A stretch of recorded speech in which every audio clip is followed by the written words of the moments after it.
Sudah juga. Oke, bismillahirrahmanirrahim. Assalamualaikum warahmatullahi wabarakatuh. Waalaikumsalam warahmatullahi wabarakatuh. Selamat pagi anak ibu semuanya. Pagi, Bu. Bagaimana kabarnya hari ini? Kurang sehat, Bu. Baik semua ya. Jadi sebelumnya ibu minta maaf karena hari ini suara ibu lagi serak. Jadi mudah-mudahan kalian belum dengar dengan suara ibu. Masih dengar suara ibu kan? Masih, Bu. Oke, kembali kita bersyukur kepada Allah SWT yang mana pada kesempatan kali ini kita masih bisa bertatap muka kembali dalam pembelajaran Al-Quran. Ya. Yang mana insya Allah 1 jam ke depan kita sama-sama akan mempelajari Al-Quran hadis ini guna untuk menambah wawasan kita. Dan semoga pembelajaran kita kali ini berjalan dengan lancar. Amin. Oke, sebelum masuk ke pembelajaran, sebelumnya ibu absen terlebih dahulu.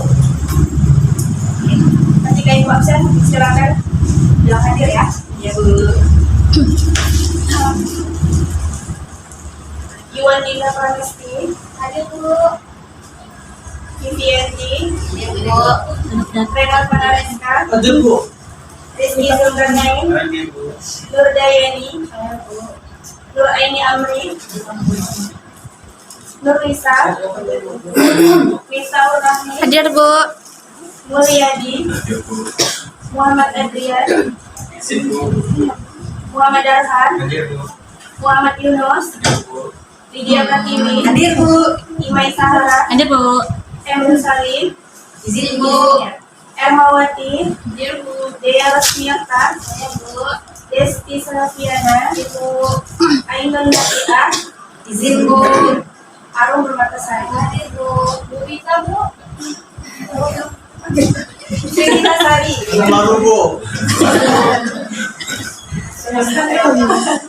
Oke, maafkan ibu ya, Srita Sari.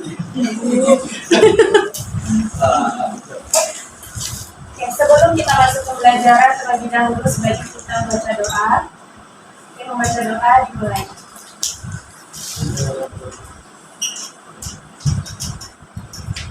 Oke, selesai. Nah, sebelum masuk materi yang baru, minggu yang lalu kita sudah membahas tentang pengertian Al-Quran dan hadis. Di sini ibu ingin bertanya, siapa yang tahu apa itu pengertian Al-Quran dan apa itu pengertian hadis? Silakan silakan bagi yang tahu.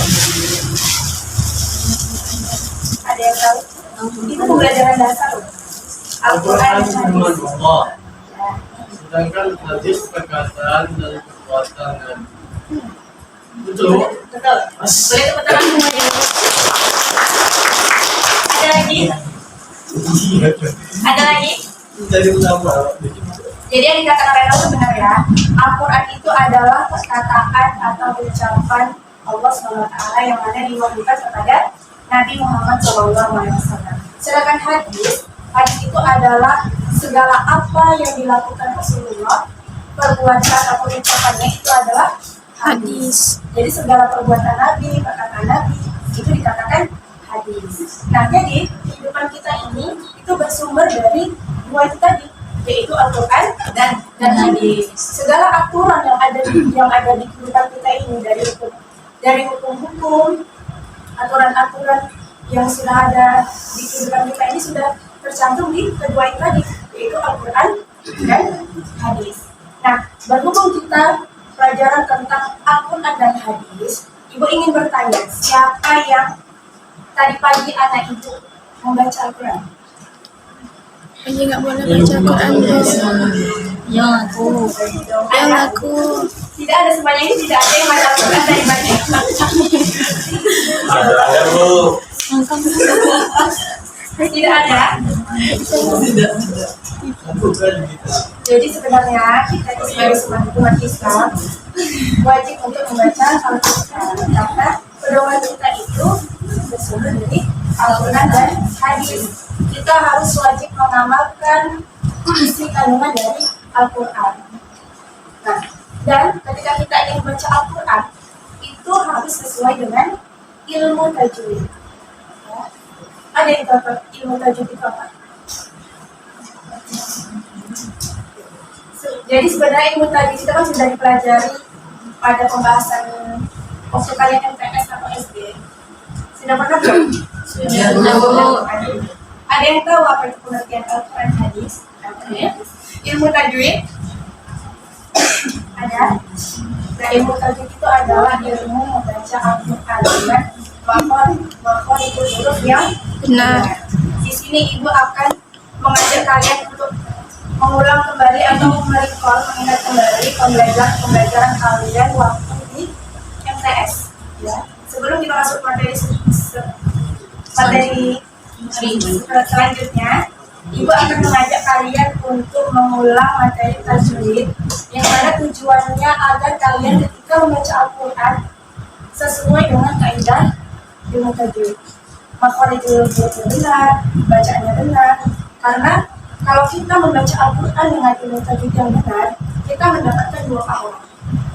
Pahala apa saja? Yang pertama yaitu pahala ketika kita membaca Al-Quran, dan yang kedua pahala kita mempelajarinya. Jadi kita kalau membaca Al-Quran, kemudian kita belajar tentang ilmu tajwid, itu kita mendapatkan 2 pahala, yaitu pahala membacanya dan pahala mempelajari. Oke, di sini ibu ada sebuah media tentang ilmu tajwid. Sebenarnya di pembahasan dasar ya, mungkin di SD kalian sudah pernah pelajari ini. Masih ingat belum? Waktu di SD kalian pelajaran tentang tajwid. Ini aja Bu. Ibu ngaji waktu itu. Di SD, di MTS juga pernah dipelajari. Masih ingat? Masih, Bu. Oke. Nah, di sini pembahasan ilmu tajwidnya yaitu tentang hukum nun sukun dan tanwin. Jadi hukum nun sukun dan tanwin ini ada 4 hukum. Yang pertama yaitu ikhfa, kemudian izhar, idgham, kemudian iqlab. Nah, sebelumnya coba ibu tanya sama Silita. Huruf hijaiyah itu ada berapa? 29, Bu. 29. Selain itu ada lagi? 28. Selain itu 30. ada yang bilang 28, ada yang bilang 29, 30, semuanya itu benar. Ya. Nah, di sini ibu mengambil yang 28. Huruf hijaiyah berarti ada 28. Coba ini hukum ikhfa. Coba dilihat ada berapa hurufnya? 15. Ada berapa? 15. Ada?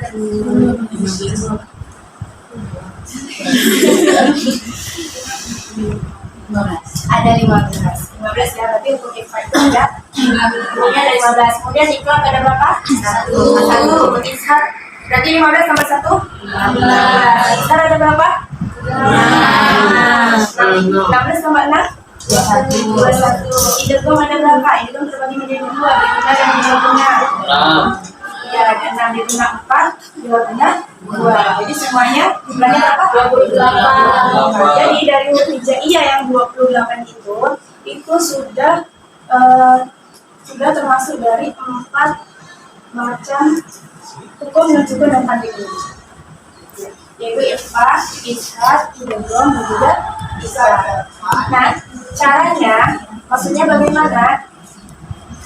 Apabila nun mati atau tanwin, ya bisa dilanjutkan ya, ini nun mati ini tanwin. Apabila nun mati atau tanwin bertemu dengan salah satu huruf ikhfa, itu cara membacanya didahulukan atau disamakan. Nah, kemudian yang kedua, iqlab. Apabila nun mati atau tanwin bertemu dengan huruf iqlab, yaitu huruf ba, cara membacanya bagaimana? Ya, dibalikkan atau ya, dibalikkan. Apa yang dibalikkan? Yang dibalikkan itu nun atau tanwinnya. Kemudian izhar. Apa itu izhar? Artinya jelas. Nah, apabila nun mati atau tanwin bertemu dengan salah satu huruf izhar, cara membacanya dijelaskan tanpa dengung. Kemudian yang keempat, hukum idgham ada 2, diguna dan bila guna. Diguna itu dengan dengung, kalau bila guna Tadenum. Ya, jadi apabila nun mati atau tanwin bertemu dengan salah satu huruf idgham, baik itu diguna atau tidak guna. Kalau diguna itu didengungkan, tapi kalau tidak guna tidak diguna. Nah, contohnya nih.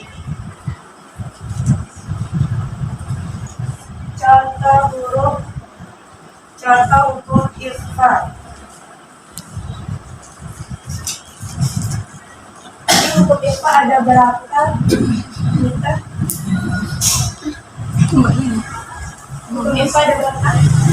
15. Ada 15. Nah, ini fokus.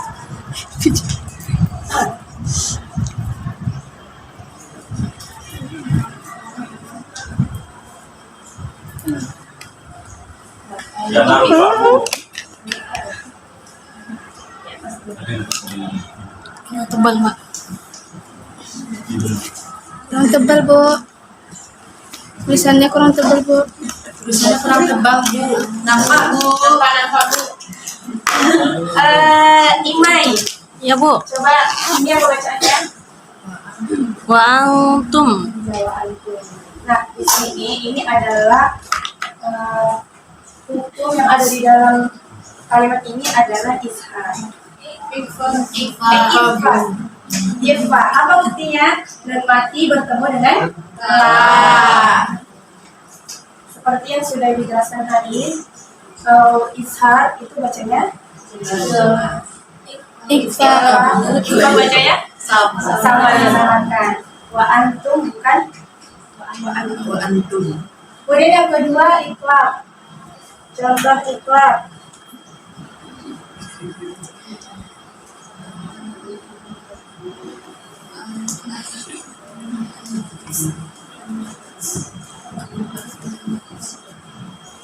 Coba minta.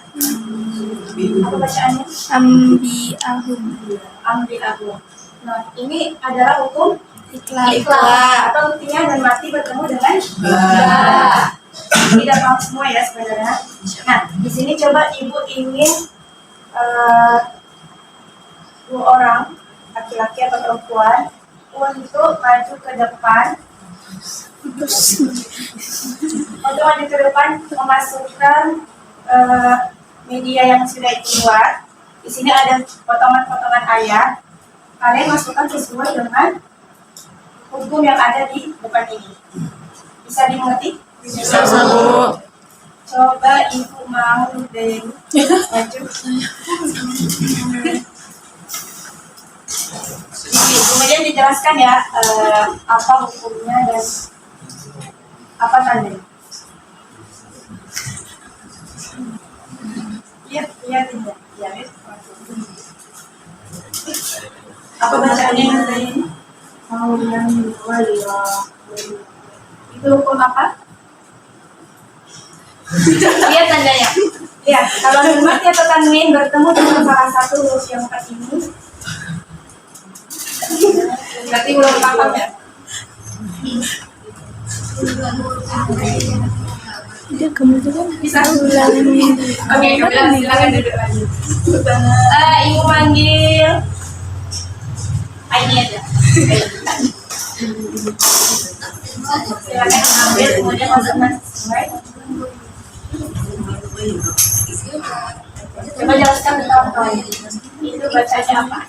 Kalau kita tengok ini bacanya Kaifanusizuha. Kalau di tajwidnya ini nun mati ketemu syah, seharusnya ini ikhfa. Bacanya didengungkan.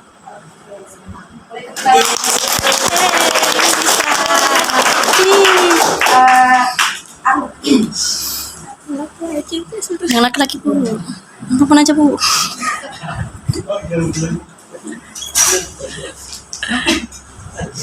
Bacaannya di sini yufikuna, dari mana nun mati bertemu dengan huruf ba itu adalah ikhfa yang dibacakan dengan didengungkan.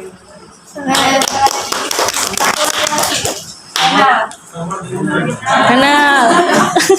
Apa lagi? Ada macam itu.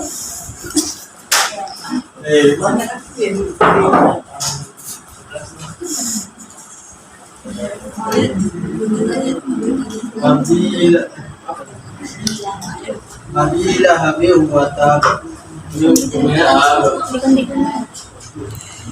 Dia tanda ada nun mati atau tanwin dari situ. Ada ketemu dengan nun dia di sini hukumnya idgham gimana? ya cara membacanya bagaimana? Nabila Habib wa Tab. Cie. Boleh tepuk tangan, betul. Ibu harap kalian sudah paham ya tentang tajwid ini, yaitu hukum mensusun dan tanwin. Sebenarnya ini adalah pembelajaran kalian yang waktu SKS. Cuman ibu ingin mengulang kembali tentang hukum ini, gunanya agar kalian membaca Al-Quran itu sesuai dengan kaidah ilmu tajwid. Oke, sekarang kita masuk ke materi selanjutnya. Jadi kita sudah Ini lagi ya. Lagi. Oh, jatuh. Aduh.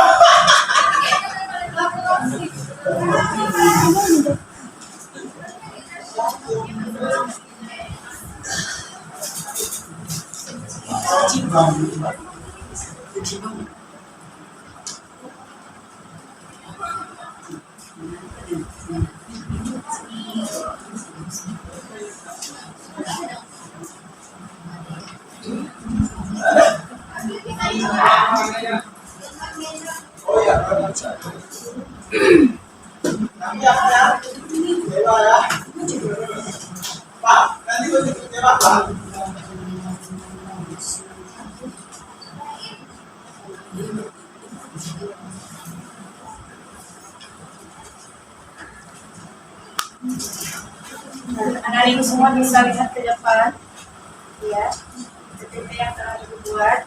Pembelajaran kita hari ini yaitu tentang keautentikan Al-Quran. Kemurnian Al-Quran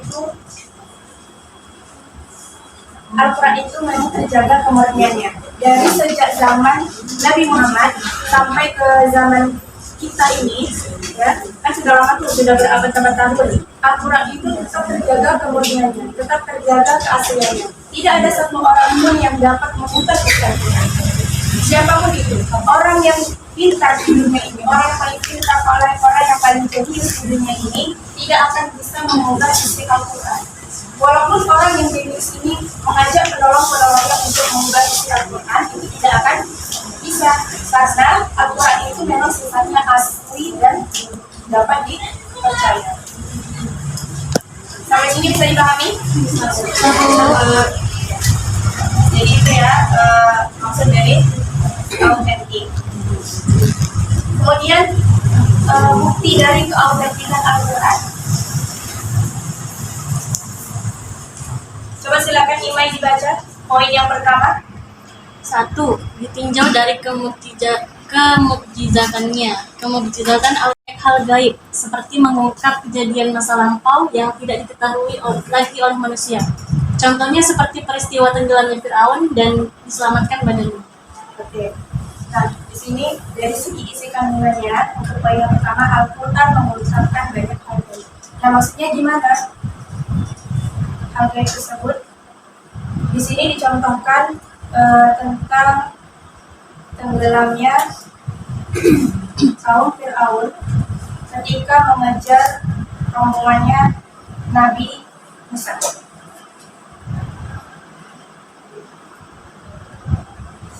Nah, jadi maksud hal gaib ini kejadian-kejadian yang masa lalu, seperti kejadian di masa Nabi, itu kan kita belum ada tuh.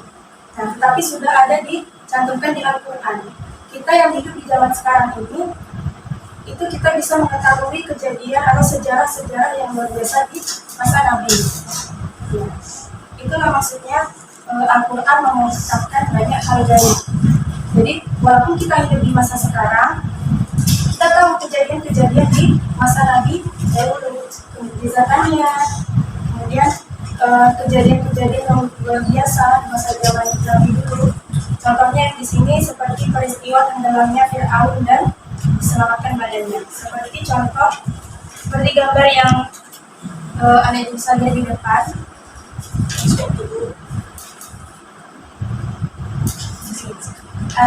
Contoh yang pertama misalnya ketika Nabi Musa mendapatkan mukjizat tongkat Nabi Musa bisa membelah lautan. Bisa kita lihat di sini.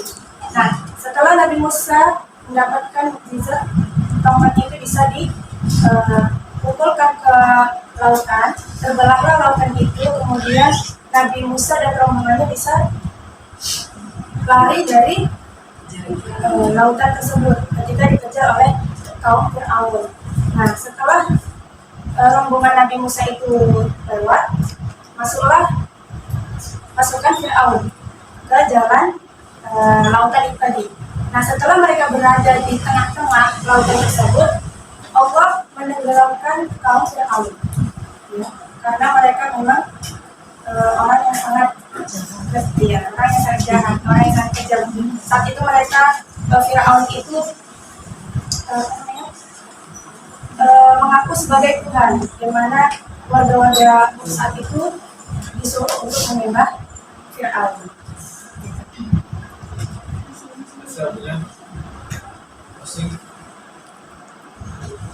Baiklah, karena waktunya sudah habis, Ibu berharap pembelajaran kita hari ini dapat kita pahami dan kita amalkan.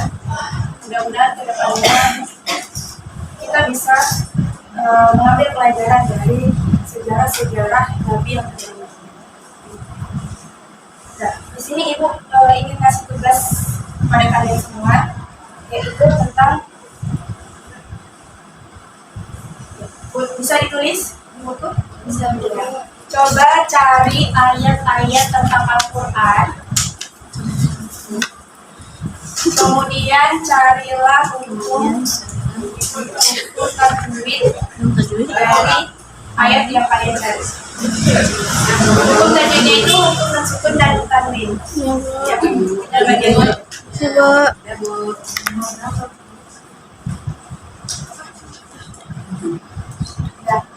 Sekian dan terima kasih. Subhanallah wa bihamdika asyhadu an la ilaha illa anta astaghfiruka wa atubu ilaik.